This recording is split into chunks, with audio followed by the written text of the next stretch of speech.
بزرگان محترم، برادران اسلام، عید الاضحیٰ کا موقع ہے۔ آج دوسرا دن ہے اور اس عید پر مسلمانان عالم قربانی کرتے ہیں، اور قربانی کا ایک لازمی جزو، توجہ، قربانی کا ایک لازمی جزو آلائشیں وغیرہ ہوتا ہے، خون ہے، اس کا غیر ضروری جانور کا سامان ہوتا ہے جو اس کے جسم میں سے نکلتا ہے۔ تو ذہن میں یہ بات آئی کہ کچھ صفائی ستھرائی کے بارے میں بات کی جائے، موقع بھی ہے اور موقع نہ بھی اگر ہوتا یا نہ ہو تو یہ ایک بہت اہم ترین چیز ہے جو ہمارے معاشرے کو بتانے کی ضرورت ہے، صفائی اور ستھرائی۔ نبی کریم صلی اللہ علیہ وسلم کے ارشاد گرامی ہے کہ الطہور شطر الایمان، کہ صفائی نصف ایمان ہے، آدھا ایمان ہے صفائی ستھرائی۔ بڑی بدقسمتی سے کہہ رہا ہوں اور بڑی محرومی کی بات ہے کہ دنیا کے اندر مسلمانوں کا تصور، اور مسلمانوں میں بھی خاص طور پر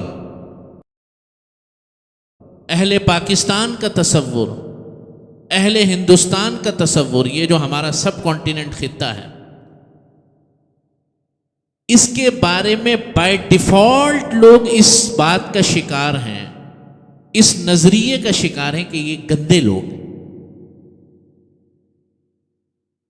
یہ کیا ہے؟ یہ صفائی ستھرائی پر یقین نہیں رکھتے اور انڈائریکٹلی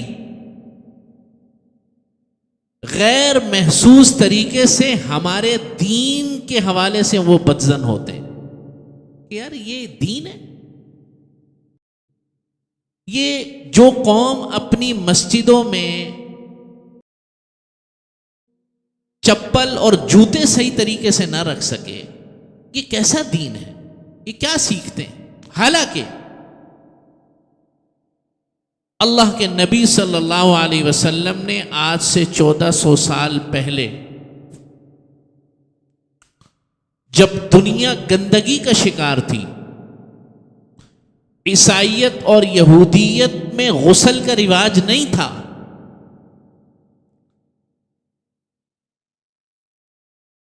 پاکی کا رواج نہیں تھا، عرب ننگے بیت اللہ کا طواف کیا کرتے تھے، اس وقت نبی کریم صلی اللہ علیہ وسلم نے الطہور شطر الایمان، صفائی، دنیا کو صفائی ستھرائی کا کانسیپٹ اسلام نے دیا ہے، پوری ذمہ داری کے ساتھ اور پورے یقین کے ساتھ میں یہ دعویٰ کر رہا ہوں۔ اس سے پہلے صفائی ستھرائی کا کوئی تصور ایگزسٹ نہیں کرتا تھا دنیا میں، جو دین نے ہمارے اسلام نے دیا، جسمانی صفائی بھی اور ماحول کی صفائی۔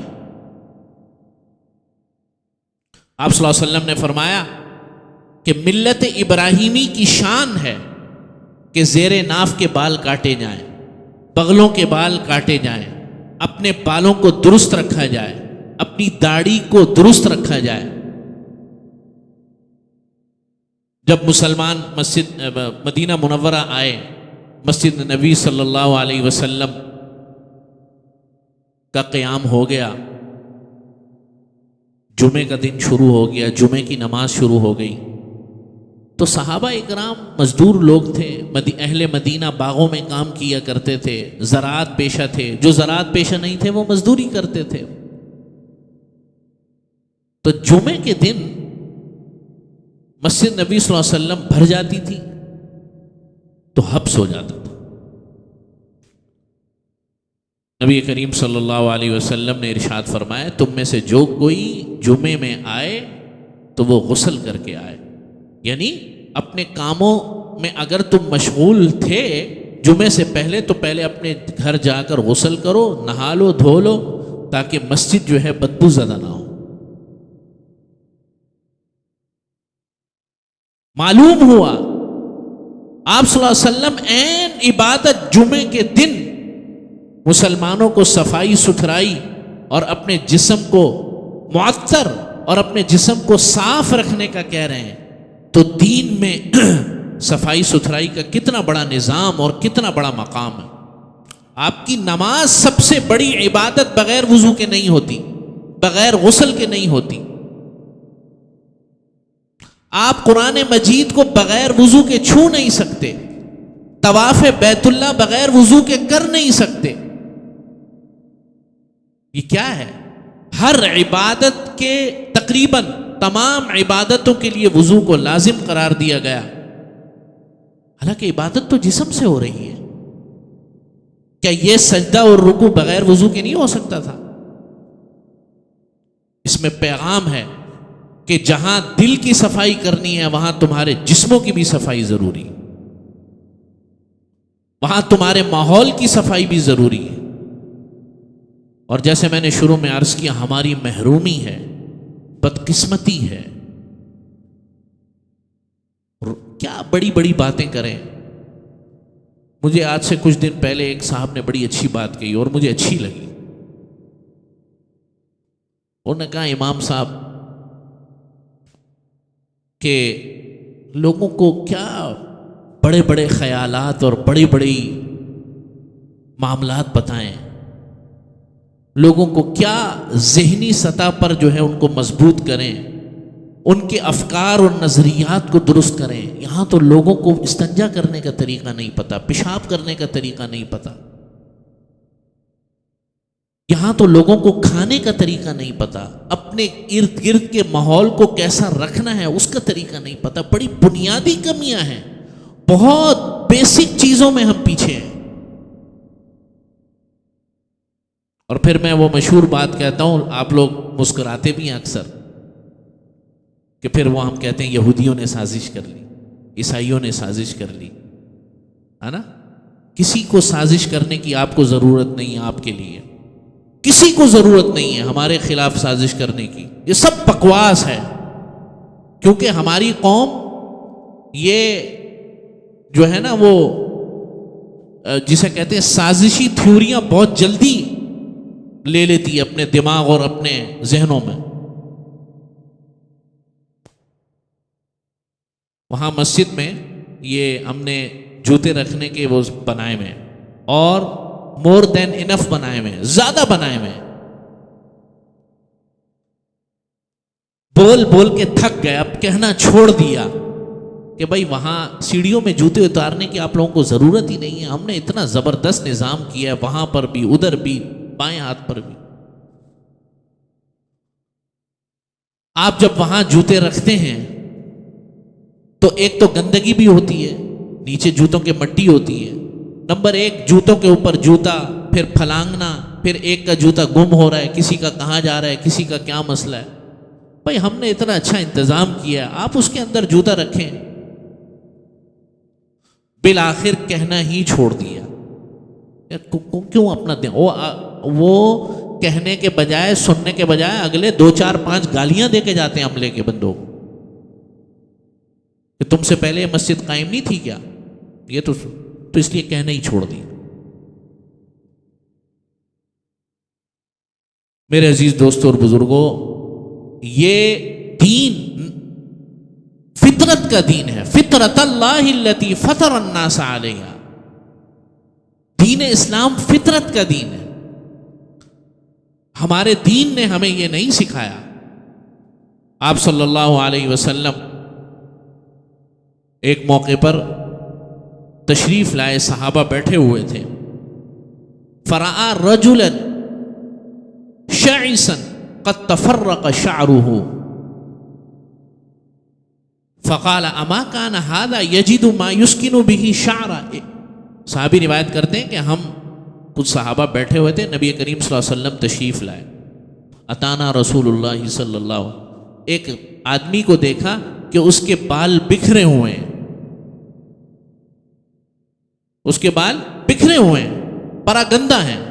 آپ صلی اللہ علیہ وسلم نے فرمایا اما کان ھذا یجد ما یسکن به شعر، اس کے پاس کوئی ایسی چیز کنگھا وغیرہ نہیں ہے اپنے بالوں کو درست کر لے. یہ کیسے مجنون بن کر بیٹھا ہوا ہے یہاں. پھر ایک دوسرے شخص کو دیکھا، فرآ رجلا آخر علیہ ثیاب وسخہ، پھر ایک اور آدمی کو دیکھا بالکل گندے کپڑے، میلے کچیلے کپڑے پہنے ہوئے.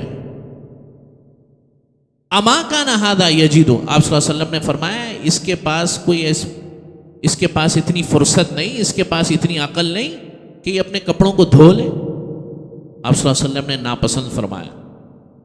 ہمارے یہاں ایسے بندے کو کہتے ہیں ملنگ ہے، بڑا ملنگ ہے، جتنا گندا رہتا ہے اتنا بڑا ملنگ ہے، اتنا بڑا پیر ہے، اتنا بڑا پہنچی ہوئی سرکار. وہ پنجاب میں مشہور ہے پہنچی ہوئی سرکار. وہ کیا ہوتی ہے پہنچی ہوئی سرکار؟ اس نے سالہ سال سے اپنے بال نہیں دھوئے ہوتے، ٹھیک ہے، جسم اس کا مکھیوں سے اور گندگی سے اٹا ہوا ہوتا ہے، دیکھ کر اس کو بدبو اور گھن آتی ہے. وہ کہتے ہیں پہنچی ہوئی سرکار ہے جی، پہنچی ہوئی، نہاندے ہی نہیں، نہاتا ہی نہیں ہے بھائی. یہ اس کی نیکی کا معیار ہے. نبی کریم صلی اللہ علیہ وسلم، آپ علیہ الصلاۃ والسلام کی مرغوب ترین چیزوں میں ایک چیز خوشبو، عطر. آپ صلی اللہ علیہ وسلم نے فرمایا میری آنکھوں کی ٹھنڈک 3 چیزوں میں، نماز میں، خوشبو میں، اور میری بیویوں میں، خواتین. یہ کیا ہے؟ میری آنکھوں کی ٹھنڈک ہے. اور کیوں؟ اس لیے کہ خوشبو جو ہے انسان کے جسم کو بھی معطر رکھتی ہے، ذہن کو بھی معطر رکھتا ہے. اب ہم نے قربانی کی، اور قربانی کے دوران علائشیں، بہت کم لوگ ایسے ہوتے ہیں جو صحیح طریقے کے مطابق علائشوں کو اکٹھا کر کے ایسی جگہ رکھ دیں کہ پھر جو ہے میونسپل والے لے جائیں. ظاہر ہے لے کر تو انہوں نے ہی جانا ہوتا ہے. دیکھو ہر چیز کا بلیم آپ دوسروں پر نہ ڈالیں، حکومتوں پر نہ ڈالیں. آپ اپنی گندگی بھی اگر صاف کرنے کے لیے تیار نہیں ہیں، ہم بحیثیت قوم پوری مجموعی، تو پھر حکومتوں کو، ریاستوں کو بلیم کرنے کی ضرورت نہیں ہے. دین اس چیز کے اوپر بڑا فوکس ہے کہ بھئی صفائی ستھرائی جسمانی بھی ہو اور آپ کے ماحول کی صفائی بھی ہو. ایک موقع پر نبی کریم صلی اللہ علیہ وسلم نے فرمایا طہروا افنیتکم فإن اليہود لا تطہروا افنیتها، کہ اپنے گھر کے سامنے والے حصے کو صاف رکھا کرو، جسے ہم کیا کہتے ہیں آج کل؟ ڈرائیو وے کہتے ہیں نا، ڈرائیو وے بھی کہتے ہیں. اور یہ کہہ لیں کہ وہ حصہ گھر کا جو سامنے کا حصہ ہوتا ہے، جو کہ راہ گزر یا راستے سے متصل ہوتا ہے، آپ صلی اللہ علیہ وسلم نے فرمایا اس کو صاف ستھرا. دنیا تو آج کانسیپٹ دے رہی ہے، 50 سال پہلے زیادہ سے زیادہ، یا بہت ہو گیا 70-80 سال پہلے، کہ آپ کے گھر کی سامنے کی صفائی آپ کی ذمہ داری ہے، ریاست کی ذمہ داری نہیں ہے. آپ دنیا بھر کے ممالک میں چلے جائیں، گھر کے سامنے والا حصہ آپ نے خود صاف کرنا ہوتا ہے کہ نہیں؟ آپ وہ حصہ صاف کر کے بالٹیوں میں، بڑے بڑے ڈرمز میں ڈال دیتے ہیں، حکومتیں آ کے اٹھا کے لے جاتی ہیں، وہ ان کی ذمہ داری ہے. نبی کریم قربان جاؤں آپ علیہ الصلاۃ والسلام کے معجزے پر آپ صلی اللہ علیہ وسلم کی ایک ایک ادا پر، ایک ایک جملے پر 1400 سال پہلے حضور نے فرمایا کہ اپنے گھر کے سامنے والے حصے کو صاف رکھا کرو. فَإِنَّ الْيَهُودَ لَا تَتَطَهَّرُ أَفْنِيَتَهَا، اس لیے کہ گھر کے سامنے والے حصے کو صاف نہ کرنا یہ یہودیوں کی عادت ہے. لیکن آج یہودیوں کی عادت نہیں ہے، آج نہیں ہے، انہوں نے ہم سے یہ چیزیں لے لی.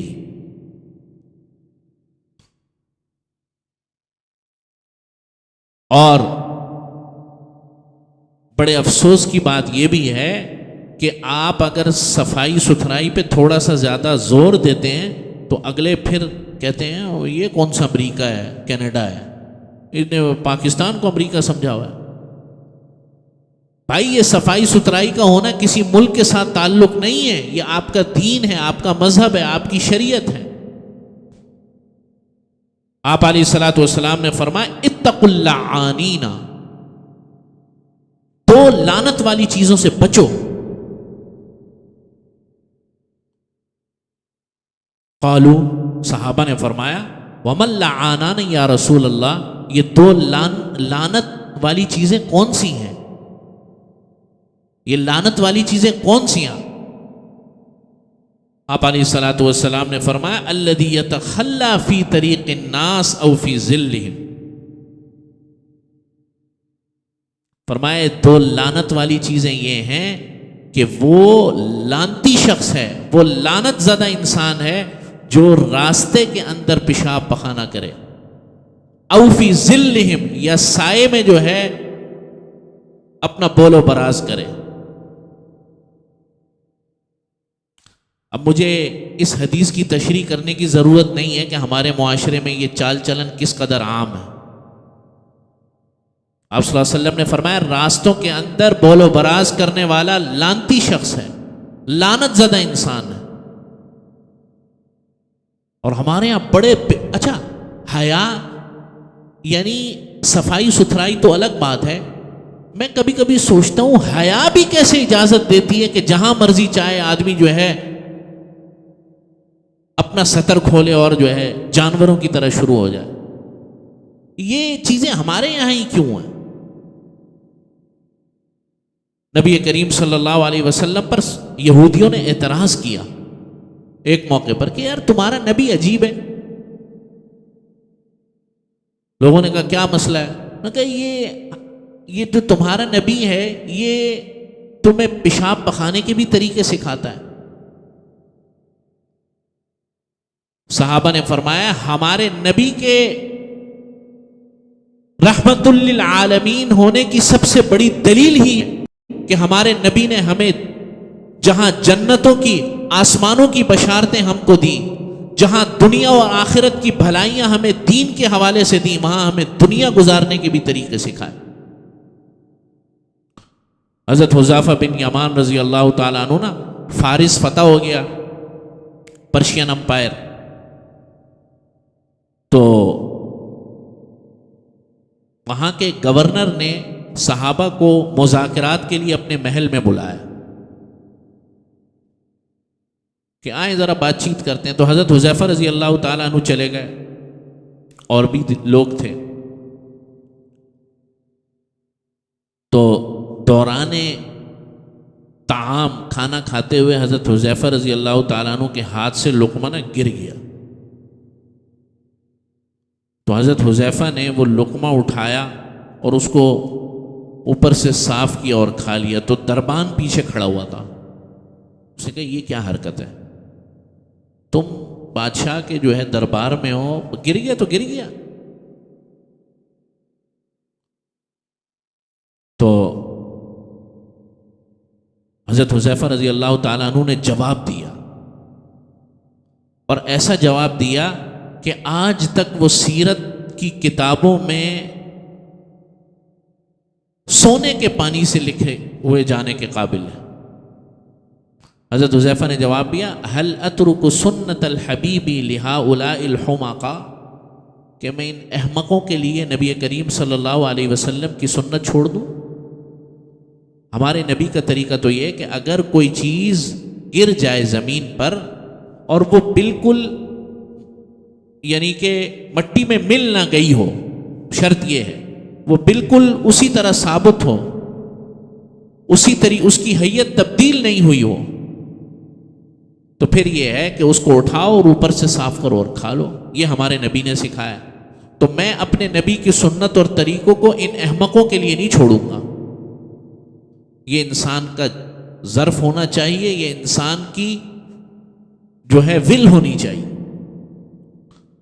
اس وقت ہم کسی طور پر احساس کمتری کا شکار ہیں، حالانکہ ہمیں احساس برتری ہونی چاہیے کہ یہ دنیا کے اندر صفائی ستھرائی کا نظام، جسم کی صفائی کا نظام، ماحول کی صفائی کا نظام، یہ دین اسلام نے سب سے پہلے عطا فرمایا۔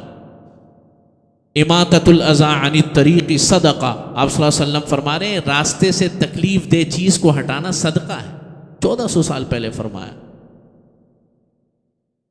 تو میرے عزیز دوستوں اور بزرگوں، جہاں یہ بقرہ عید کا موقع ہے، ہم علائشیں ظاہر ہے جانور کی ہوتی ہیں، تو عبادت کے اندر دوسروں کو تکلیف دینا، عبادت کے اندر ماحول کو گندا کرنا، عبادت کے اندر ماحول کو خراب کرنا، یہ بجائے عبادت ہونے کے مزید گناہ ہے۔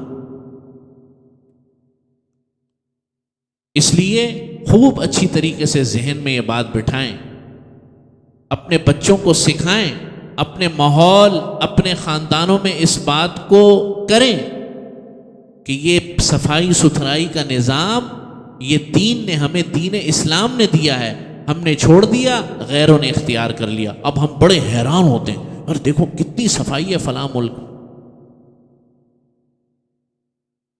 کتنی صفائی ہے۔ بھائی وہ صفائی وہ آپ سے لے کر گئے ہیں، آپ نے چھوڑ دیا۔ آپ کو اب کہا جاتا ہے تو آپ کو تکلیف ہوتی ہے، اور یہی آپ لوگ جب دنیا کے دوسرے ممالک میں جاتے ہیں تو بالکل ٹھیک ہو جاتے ہیں، کیونکہ ڈنڈا بھی ہے نا، فائن بھی ہے اچھے خاصے، تو وہ ڈنڈے سے بھی درست بھی رہتے ہیں۔ تو بھائی دین نے تو ہمیں اتنا خوبصورت نظام دیا، اس کو اختیار کرنا چاہیے، اور اس کے اوپر حکومت ہو، ریاست ہو، کوئی ادارہ ہو، کوئی مسجد ہو، کوئی بینک ہو، کوئی جناب کوئی آرگنائزیشن ہو، وہ اگر آپ کو یہ کہتی ہے کہ بھائی صفائی ستھرائی کا ماحول بنا کر رکھیں، تو بجائے برا ماننے کے اس کو اختیار کرنا چاہیے۔ اللہ سے دعائیں ہم سب کو توفیق عمل نصیب فرمائے، وآخر دعوانا الحمدللہ۔